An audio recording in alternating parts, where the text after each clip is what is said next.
नमस्कार दोस्तों, मैं अरविंद, आपके अपने YouTube चैनल में हार्दिक स्वागत है। दोस्तों आज हम स्टार्ट करने जा रहे हैं सारणिक। ठीक है, तो सारणिक सारणिक मतलब डिटर्मिनेंट्स, मतलब कि सारणिक क्या होता है। देखो सारणिक मतलब कि जैसे कि जो आयु है ना, हमारी मैट्रिक्स है, जो वर्ग मैट्रिक्स है ना, वर्ग आयु का संख्यात्मक मान, जो संख्यात्मक मान है ना, वही क्या कहलाता, हमारा सारणिक कहलाता है। ठीक है, जो वर्ग आयु आएगा, जैसे कौन सी होना चाहिए, वर्ग आयु होना चाहिए जिसका संख्यात्मक मान जो होगा ना, इसका मतलब कि मान आएगा हमारा। लेकिन मैट्रिक्स में कोई मान नहीं आता है, तो इसमें मान निकलेगा, जो भी आएगा वो बता देंगे।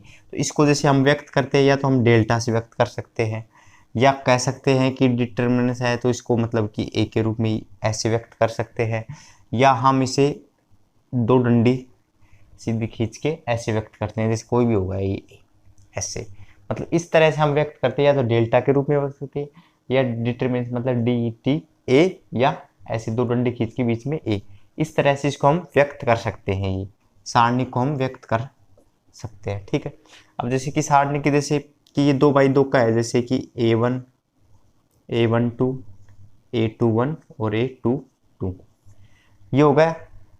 मतलब कि ये अब क्या बन गया, ये सारणिक बन गया। ये हमारे क्या हो गया, एग्जाम्पल हो गए।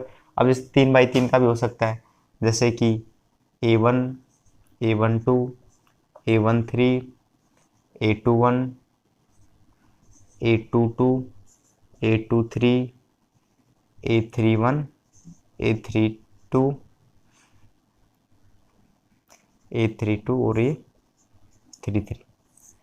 मतलब ये वर्ग आयु हो गया, ये भी वर्ग हो गया। इसका जैसे ऐसे व्यक्त कर दिया तो ये क्या बन गया, हमारा सारणिक बन गया। ये दो बाई दो का है, ये 3x3 का है, तो ये हो गया सारणिक। अब क्या है, कह रहा है इसका संख्यात्मक मान, मतलब इसका मान निकलेगा।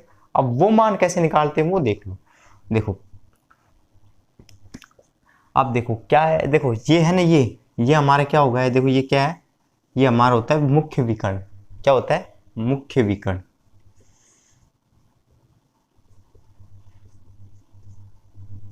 मुख्य विकर्ण हो गया। अब देखो ये मुख्य विकर्ण हो गया। अब ये मुख्य विकर्ण होगा, अब ये क्या बचेगा, या तो इसको दूसरा विकर्ण कह दो या अवयव कह दो। तो इसका जैसे हम मान निकालें तो क्या आ जाएगा, इसका मान, इसका क्या आ जाएगा मान, कि जैसे मुख्य विकर्ण, मुख्य विकर्ण फिर माइनस में शेष अवयव, शेष अवयव का गुणनफल। ठीक है, जैसे देखो मुख्य विकर्ण क्या है हमारा, ये है क्या है, A11 और A22, ये हो गया। फिर माइनस में क्या करना है कि शेष अवयव का गुणनफल। शेष अवयव क्या बच गया, एक तो क्या A12 और एक 21, ये बच गया, तो इनका और गुणा कर देंगे 21 और A2, ये हो गया। अब जो भी मान आएगा वो हम निकाल लेंगे, ऐसे होता है ये, मतलब। ठीक है, अब जैसे कि अभी 3x3 का है, तो 3x3 के लिए हम जैसे कि अब इनका हम मान निकालेंगे, तो या तो हम क्या है, ये तो हमारी क्या है, पंक्ति है, जैसे ये 3 पंक्ति होगी और 3 ही स्तंभ हो गए। तो किसका मान निकालने के लिए क्या करें, किसी भी पंक्ति या स्तंभ के सापेक्ष हम निकाल सकते हैं, इसका प्रसार कर सकते हैं। जैसे इस पंक्ति के सापेक्ष में निकाल सकते हैं, इस पंक्ति के सापेक्ष भी और इस पंक्ति के सापेक्ष भी, और स्तंभ इस पंक्ति के इस स्तंभ मतलब इसका मान स्तंभ इस स्तंभ के सापेक्ष, इस स्तंभ के सापेक्ष और इस स्तंभ के सापेक्ष हम निकाल सकते हैं। जैसे कि हम सबसे पहले, जैसे कि हम इसके ऊपर निकालें, जैसे पहली पंक्ति है इसके ऊपर हम निकालें, तो क्या हो गया, A11 निकालेंगे। अब A11 मतलब क्या है, इसका A11 का मतलब क्या होगा, पहली पंक्ति पहला स्तंभ, मतलब पहली पंक्ति और पहला स्तंभ छोड़ दो। पहली पंक्ति क्या है हमारी, ये है, और पहला स्तंभ क्या है, ये है, इनको छोड़ दो। अब ये क्या बच गया, ये, तो ये लिख दो A22 A23 A32 और A33, ये हो गया। मतलब पहला अवयव के सापेक्ष ये हो गया। मतलब क्या कर दिया मैंने कि ये 1 के सापेक्ष किया, तो पहला पंक्ति और पहला स्तंभ छूट गया, जो है ना उसको छोड़ देंगे। अब देखो माइनस में A12, मतलब पहला पंक्ति और इसका मतलब क्या है, स्तंभ है, दूसरा स्तंभ छोड़ दो, तो पहली पंक्ति ये हो गई, दूसरा स्तंभ कौन सा होगा, ये, पहली दूसरा स्तंभ ये पहली पंक्ति, इसको छोड़ दिया, क्या बच गया हमारा, ये बच गया और ये बच गया, वो लिख दो। क्या बच गया हमारा, 821 823 831 और 833, ये हो गया। अब ये बच गया मतलब कि 13, मतलब A13 प्लस में क्या हो गया, पहली पंक्ति और पहला स्तंभ, पहली पंक्ति और पहला स्तंभ छोड़ देंगे, पहली पंक्ति ये हो गया और तीसरा स्तंभ है तो तीसरा स्तंभ छोड़, तीसरा स्तंभ कौन सा है, ये है, पहली पंक्ति ये है, तीसरा स्तंभ ये छोड़ दिया, क्या बच गया हमारा, ये बच गया 821 822 831 और 832। तो अब जो भी मान निकाल, अब जैसे इस मान का हम जैसे इस तरह से निकाल लेंगे इसका मान, तो इसका मान तो आसानी से निकल जाएगा, तो हमारा 3/3 का आ जाएगा, उसका आराम से हम संख्यात्मक मान निकाल सकते हैं। तो देखो देखो ये है एक प्रकार से ये इसका उपसारणिक भी होता है। तो उपसारणिक हमारे अगली जो से 4.4 एक्सरसाइज है ना उसमें आएगा, सारणिक सेकंड, उसमें आपको मैं और डिटेल से बता दूंगा। बस इसमें तो आपको ये बता रहा हूँ कि जैसे इस सारणी का मान कैसे निकालेंगे, 3/3 का हो और 2/2 का है तो उसका कैसे निकालेंगे। तो 3/3 का ऐसे निकाल देंगे, कोई भी अवयव है उसके सापेक्ष लेंगे, जैसे A11 है, पहली पंक्ति के सापेक्ष ले लिया हमने, इस पंक्ति के साथ A11 मतलब कि पहली पंक्ति पहला स्तंभ, पहली पंक्ति हमारी ये है, पहला स्तंभ है, ये छोड़ देंगे, ये बच गया, ये लिख देंगे, फिर माइनस में, मतलब कि क्या है कि इसके लिए क्या है कि इसमें मान निकालने क्या है, प्लस माइनस में प्लस, माइनस प्लस माइनस और प्लस माइनस में प्लस, ये चिन्ह लेते हैं। मतलब ये पहले है प्लस है तो प्लस ले लिया, फिर माइनस है और फिर क्या हो गया प्लस। अगर दूसरी पंक्ति के सापेक्ष लेंगे तो पहले क्या लेना पड़ेगा हमें, माइनस का चिन्ह, फिर क्या लेना पड़ेगा प्लस का, और फिर क्या लेना पड़ेगा माइनस का। मतलब कुल मिला के ये है कि किसी भी पंक्ति के सापेक्ष करेंगे, अगर जैसे को देखो यहाँ पर मतलब 1 1 है, इनका योग करो कितना आ रहा है 2, अगर सम आए तो क्या लेना है प्लस, अगर विषम आए तो क्या लेना है माइनस। देखो 1 1 है तो प्लस ए करे कितने हो गए 2, सम आ गया तो इसका मतलब हमें प्लस का चिन्ह लेना है, प्लस का चिन्ह होगा। अब A12 है, 1 2 मतलब 1 और 2 कितने हो गए 3 हो गए, विषम हो गए तो हमें किसका चिन्ह लेना पड़ेगा माइनस का। अब क्या 1 और 3 कितने हो गए 4 मतलब क्या हो गया सम के लिए हमें क्या लेना पड़ेगा प्लस का चिन्ह। मतलब अगर प्लस का चिन्ह कब लेना है जब सम आए इनका योग, और माइनस कब लेना है जब इनका योग क्या आए विषम आए। ये इसका हम मानेंगे। अब जैसे कि हम कुछ एग्जाम्पल और लेते हैं, जैसे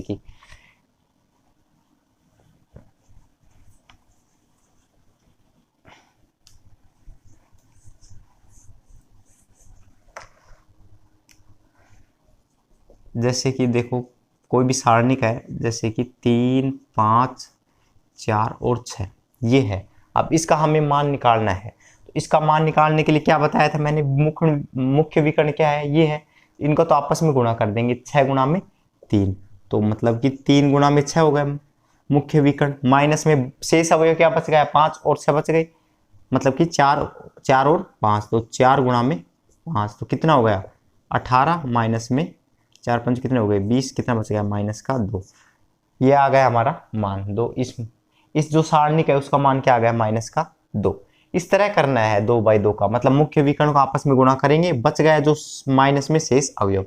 अब जैसे इसी तरह लेते हैं, जैसे 3/3 का हो, जैसे कि 3 5 9 2 1 1 2 और 3, अब ये है। अब इसका मान निकालना हो, ये किसका होगा या मतलब कि 3/3 का। तो मैंने क्या बताया था कि आप किसी भी पंक्ति या किसी भी स्तंभ के सापेक्ष निकाल, तो हम क्या कह रहे हैं पहली पंक्ति के सापेक्ष निकालने। पहली पंक्ति जैसे कि ये 3 है, 3 हो गए। अब देखो A11 है, मतलब कि योग क्या आ रहा है सम आ रहा है, तो कैसे चिन्ह लेना पड़ेगा हमें प्लस का। अब पहला पंक्ति और पहला स्तंभ, पहली स्तंभ ये होगा और पहली पंक्ति होगी ये होगा, इसको छोड़ देंगे, क्या लिख देंगे ये बच गया। अब 3 1 2 और 3 ये बच गया। अब क्या है 5, मतलब क्या आया गया, मतलब कि ये मान क्या है A12 हो गया, 1 2 हो गया, मतलब कि क्या हो गया ये 3 हो गया, योग 2 रे कितना हो गया 3 हो गया, तो क्या कैसे चिन्ह लेना पड़ेगा भाई माइनस का। तो माइनस का ले लिया हमने, माइनस का 5। अब देखो पहला पंक्ति और दूसरा स्तंभ, पहली पंक्ति ये हो गया और दूसरा स्तंभ ये हो गया, इनको छोड़ दो, क्या बच गया है 2 1 1 और 3, 2 1 1 और 3 प्लस में। अब ये 9 है, 9 क्या है, मतलब पहली पंक्ति है तीसरा स्तंभ है, मतलब कि 1 और 3 कितना योग 4 है, 4 आ गया, मतलब कि सम आ गया तो प्लस का चिन्ह लेना है। अब देखो पहली पंक्ति और तीसरा स्तंभ छोड़ देंगे, क्या बच गया हमारा ये 2 3 1 और 2, अब इनका मान निकाल लो। अब देखो इनका मान निकाल सकते हैं आसानी से।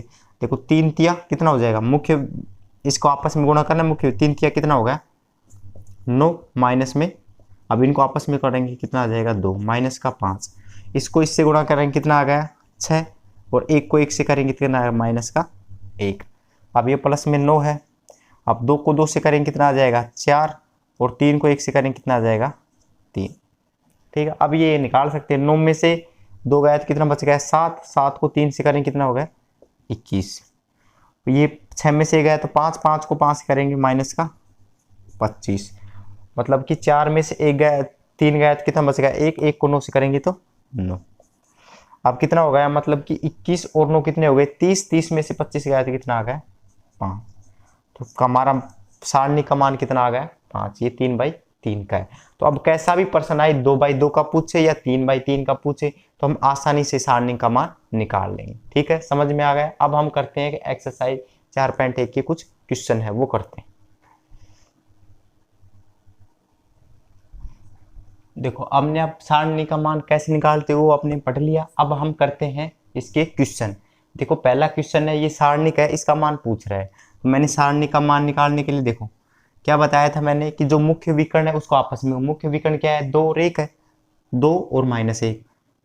अब देखो 2 4 माइनस का 5 और माइनस का 1।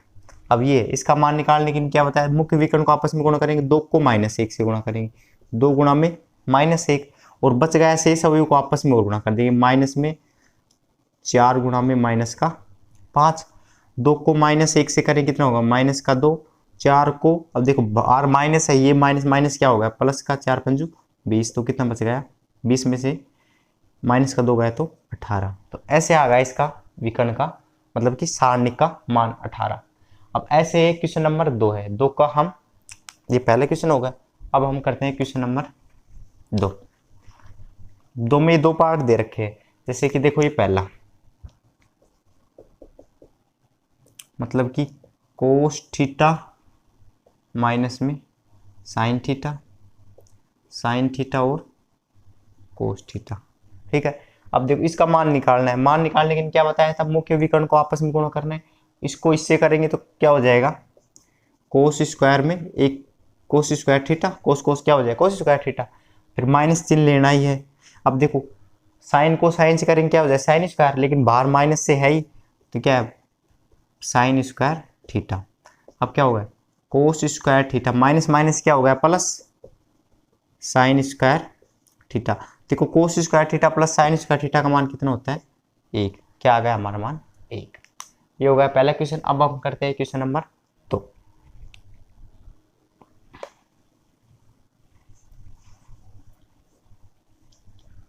अब देखो दूसरा क्वेश्चन क्या है इसका,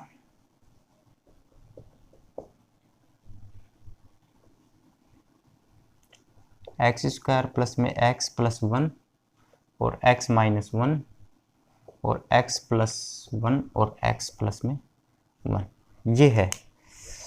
अब ये निकाल लेंगे इसका मान क्या आता है हमारा। देखो मैंने क्या बताया था आपस में, पहले सबसे पहले क्या करेंगे मुख्य विकर्ण क्या है, इसको क्या है इसको आपस में गुणा कर दो।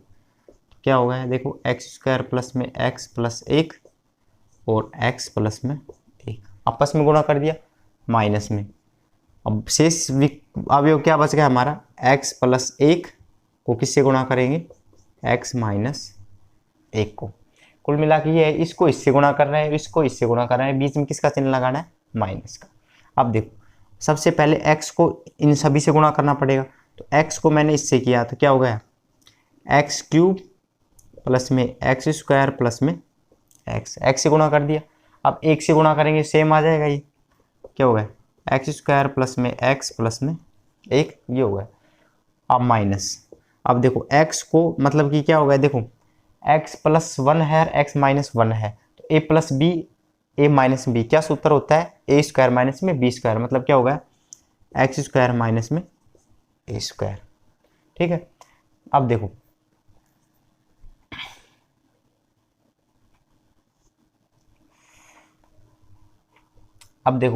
अब क्या कर रहा है हमें, जैसे कि एक्स स्क्वायर एक बार देख लेते हो दोनों प्लस हैं कि माइनस है। अच्छा, इधर ये माइनस है, ये माइनस का चिन्ह है ये, तो ये माइनस का है, तो माइनस का है तो ये भी किसका हो जाएगा, माइनस का। अब एक से करेंगे ये किसका हो जाएगा, माइनस का। अब देखो देखो एक्स स्क्वायर ये तो माइनस का है, ये प्लस का है, तो एक तो ये कट गया हमारा। देखो एक्स प्लस का है, ये माइनस का है, एक एक्स ये कट गया हमारा। अब देखो यहां से क्या बच गया हमारा, देखो ये प्लस का है, ये भी प्लस का हो जाएगा। देखो यहां से क्या बचेगा, एक्स क्यूब, ये कट गया, ये कट गया, ये क्या बचेगा प्लस में 1।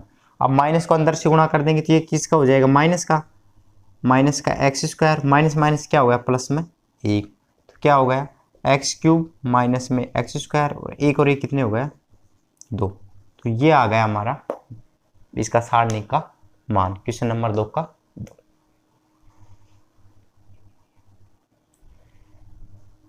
अब देखो अब हम करते हैं क्वेश्चन नंबर 4। जो क्वेश्चन नंबर 3 है वो मतलब 2x2 का है, सेम ही है, वो आप कर लेना, और ये क्वेश्चन नंबर 4 मैं बता देता हूँ।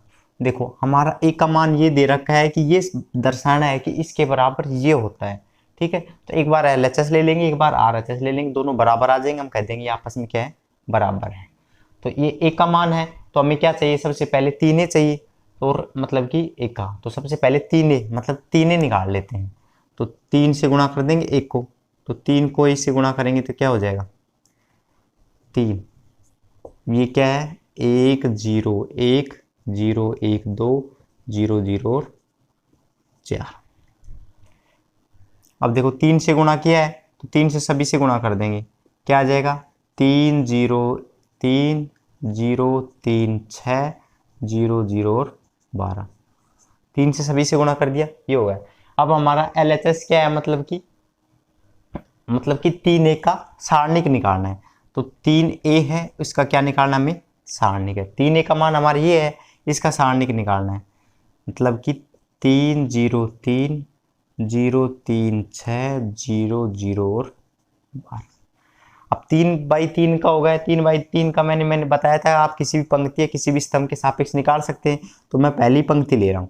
देखो 3 ले लिया, अब देखो 3 इसको छोड़ देंगे और इसको छोड़ देंगे, ये बच गया ये, तो मतलब कि 3 6 0 और 12 ये बच गया। और अब में क्या आएगा, मतलब A 1 2 आ गया, 1 2 मतलब विषम संख्या, माइनस का चिन्ह आ जाएगा, माइनस का चिन्ह, इसको छोड़ देंगे और इसको छोड़ देंगे, क्या बच गया हमारा 0 6 0 12। अब क्या है 3 है, तो इसको छोड़ देंगे और इसको छोड़ देंगे, क्या बच गया 0 3 0 और 0। अब कर लो, अब देखो 3, अब देखो 12 को 3 से करेंगे 12 या 36, और 0 को 6 से करेंगे 0, क्या हो गया 36 माइनस में 0। अब इसको 0 से करेंगे तो 0 आ ही जाएगा, ये इसको छोड़ो, माइनस का 0 प्लस में 3। अब देखो इसमें भी यही है, अब 0 को 0 से करेंगे तो क्या हो जाएगा 0, और 0 को 3 से करेंगे वापिस से 0 आ जाएगा, तो ये तो सभी 0 हो गए, ये हो गया 36 को 3 से गुणा और करना पड़ेगा, 36 को 3 से गुणा कर लो, कितना हो गया 36 को 3 से करेंगे तो 6 3 18 और 3 3 9 और 1 कितना हो गया 10, 108 आ गया, ठीक है। ये तो आ गया 3A का सारणिक। अब हमें ये तो हो गया, जैसे कि ये तो ले लेते हैं हमारा LHS था, ठीक है, LHS हमारा कितना आ गया ये। अब हम क्या निकाल लेते हैं इसका RHS। देखो RHS के लिए हमें क्या है 27 से, मतलब कि पहले इसका मतलब कि RHS क्या है हमारा 27 A का मोड, जो इसका जो मान आएगा ना सारणी का मान, उससे किससे गुणा करना है 27 से। तो सबसे पहले हम A का मान निकाल, A सारणी का मान कितना आता है, बाहर हमारा 27 चल रहा है। अब देखो A कितना है हमारा 1 0 1 0 1 2 0 0 और 4। अब देखो 27, अब देखो मैंने क्या बताया था, इसके सापेक्ष निकाल लेंगे पहले।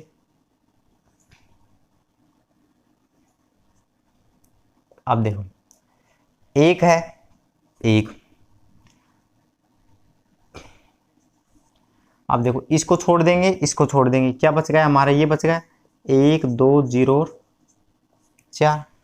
अब ये 0 है ही, 0 माइनस का आ जाएगा, इसको छोड़ देंगे, इसको छोड़ देंगे, क्या बच गया हमारा 0 2 0 और 4। ये बच गया 0 2 0 और 4 प्लस में। अब 1 के सापेक्ष करेंगे तो क्या होगा, इसको छोड़ देंगे, इसको छोड़ देंगे, क्या बच गया हमारा 0 1 0 और 0। अब देखो 27। अब देखो, अब 1 है ही, 1 को क्या करेंगे, 1 को रहने दो, 1 को गुणा करेंगे वापिस 1 आएगा। 4 को 1 से गुणा करेंगे कितना हो गया 4, और इसको 0 से करेंगे 0 हो जाएगा, ये आ गया। अब इसको 0 से करेंगे पूरा 0 हो जाएगा, माइनस का 0 फिर प्लस का। अब देखो इसको करेंगे 0 को 0 से करेंगे 0, 0 को 1 से करेंगे वापिस से 0, तो इसका मान भी क्या आ गया हमारा 0। अब 27 मतलब कि क्या आ गया 4, तो 27 को किससे गुणा करेंगे 4 से, कितना हो गया, अब देखो 7 चौक कितना हो गया 28, 28 से कितना हो जाएगा 8, और 4 दूनी 8, 8 और 2 कितने हो गए 10, कितना आ गया 108। देखो ये भी हमारा 108 आया था, ये भी 108 आया था, तो कह देंगे इसलिए दोनों बराबर आ गए। दोनों बराबर आ गए तो देखो मैं यहाँ लिख देता हूं,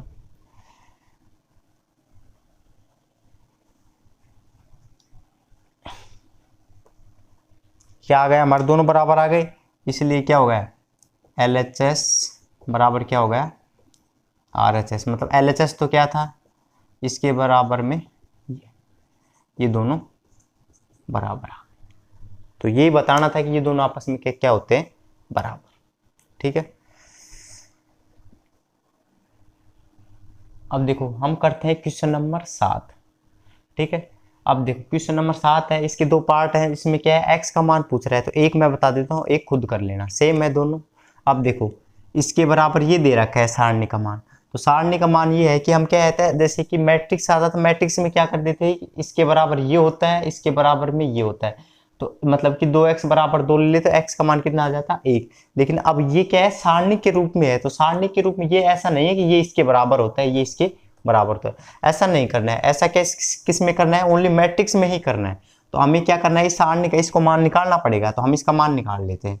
अब देखो 2 को 1 से करेंगे कितना हो जाएगा 2, माइनस को 4 को 5 से करेंगे कितना हो जाएगा 20, 4 5 20 बराबर। अब देखो 2x को x से करेंगे कितना हो जाएगा 2x स्क्वायर, और 6 को 4 से करेंगे कितना हो गया 24, 6 चौका 24। अब देखो 2 में से 20 गया तो कितना बचेगा माइनस का 18, ये कितना हो गया 2x स्क्वायर माइनस का 24। अब ये है 2x स्क्वायर तो इधर ही रहने दो, अब माइनस 24 को उधर भेज दो, तो माइनस का 24 है, इधर जाके किसका हो जाएगा प्लस का, और माइनस का 18 है, तो कितना बच गया हमारा 6 बच गया ना, प्लस का 6, तो x स्क्वायर बराबर कितना आ गया 3। तो यहाँ से x का मान क्या आ गया प्लस माइनस में √3, ये आ गया हमारा x का मान प्लस माइनस में √3। ऐसे नहीं करना है कि 2x बराबर में 2 ले लिया तो x का मान यहाँ से क्या आ गया 1, ऐसा क्या किस में करना है, अगर मैट्रिक्स होता है ना उसी में करना है। मैट्रिक्स मतलब क्या है, ऐसे चिन्ह होता है, ये ऐसे ऐसा होता ना, तो ही हम करते हैं कि x का मान क्या होता है, मतलब इसके बराबर ये हो जाता। तो लेकिन ये क्या है सारणी का मान दे रखा है हमें, ठीक है, तो सारणी का मान दे रखा है, तो इसका मतलब है कि हमें इसका खोलना पड़ेगा, इसका प्रसार करना पड़ेगा, प्रसार करके हम खोलेंगे, खोल के फिर हम इसका मान निकाल। अब देखो इसमें पूछ रहा है हमारा x का मान क्या होगा, क्वेश्चन नंबर 8 है, तो x का मान निकालने के लिए क्या है सारणिक दे रखा है, सारणिक दे रखा है, इसका अलग से मान निकाल लेंगे, इसका प्रसार कर लेंगे, आपस में इसका मान निकाल लेते हैं।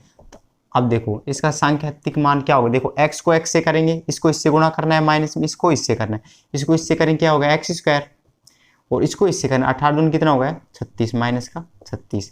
अब क्या है इसको इससे गुणा करना है, 6 का 6 से करेंगे कितना हो गया 36, और 18 को 2 से करेंगे कितना हो गया 36, तो 36 से 36 गया कितना होगा 0 बच गया, मतलब कि क्या हो गया x स्क्वायर माइनस में 36 बराबर क्या हो गया 0। अब 36 को इधर भेज देंगे, किसका हो जाएगा प्लस का हो जाएगा, तो x स्क्वायर बराबर क्या हो गया 36, तो यहाँ से x का मान क्या आ गया हमारा प्लस माइनस में 6।